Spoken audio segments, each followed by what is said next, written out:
નમસ્કાર, હું ડૉક્ટર રાકેશ પ્રજાપતિ. અમારી આ ચેનલને લાઈક, શેર અને સબસ્ક્રાઈબ કરવા માટે આપ સૌને નમ્ર વિનંતી કરું છું. ધન્યવાદ. નમસ્કાર, હું ડૉક્ટર રાકેશ પ્રજાપતિ. સૌને જય ગુરુદેવ. પ્રકૃતિ મિત્ર ગ્રુપ ગુજરાતની રચના કેવી રીતે થઈ તેની વાત કરવી છે. તો સૌપ્રથમ તો અમારા નજીકના ખેડબ્રહ્મા વિસ્તારના કિશનચંદ ટેકચંદ પરિવાર એટલે કે કેટી પરિવાર ખેડબ્રહ્માના આર્થિક સહયોગથી વૃક્ષારોપણનું કામ શરૂ થયું. સૌપ્રથમ અમારી શાળા, ત્યારબાદ અમે એવું વિચાર્યું કે જો પ્લાન્ટેશનનું સરસ અને સિસ્ટેમેટિક કામ કરવું હોય તો આજુબાજુની શાળાઓને પણ જોડવી પડે તો સરસ રીતે પ્લાન્ટેશનનું કામ થાય. એટલે અમે અમારા નજીકની શાળાઓને જોડવાનું કામ કર્યું. આજથી 6 વર્ષ પહેલાં અમે અમારા વિસ્તારની આજુબાજુની પ્રાથમિક અને માધ્યમિક શાળાઓને જોડી, ત્યારબાદ સમગ્ર જિલ્લાના મોટાભાગના તાલુકાની શાળાઓ જોડી, ત્યારબાદ સાબરકાંઠા જિલ્લાની શાળાઓ જોડી. આમ કરતાં કરતાં ગઈ સાલ 5મું વર્ષ હતું. 5મા વર્ષમાં લગભગ 100થી 150 જેટલી શાળાઓ જોડાઈ અને સાથે સાથે ગુજરાત રાજ્યના 18 જિલ્લાના શિક્ષકો અને શાળાઓ પણ 1-2 શાળાઓના પ્રમાણમાં અમારી સાથે જોડાઈ.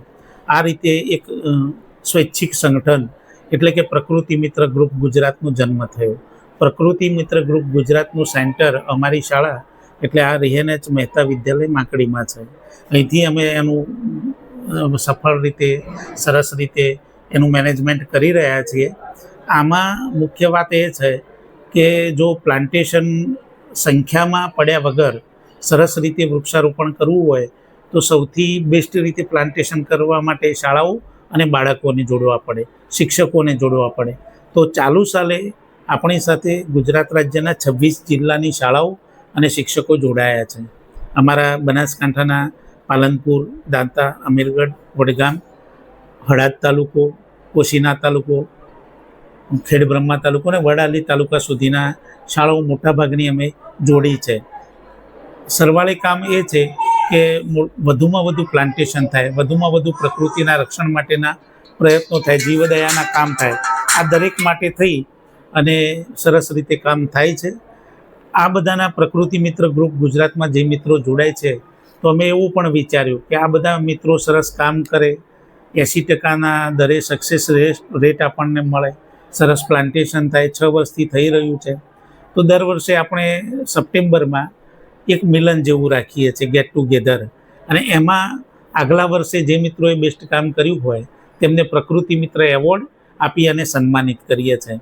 આ કાર્યક્રમ મોટાભાગે પ્રકૃતિવાળા વિસ્તાર એટલે કે બનાસકાંઠાના અંતરિયાળ વિસ્તારમાં મોટાભાગે અમારી શાળામાં શરૂઆતમાં, ત્યારબાદ અંબાજી ખાતે થયો હતો.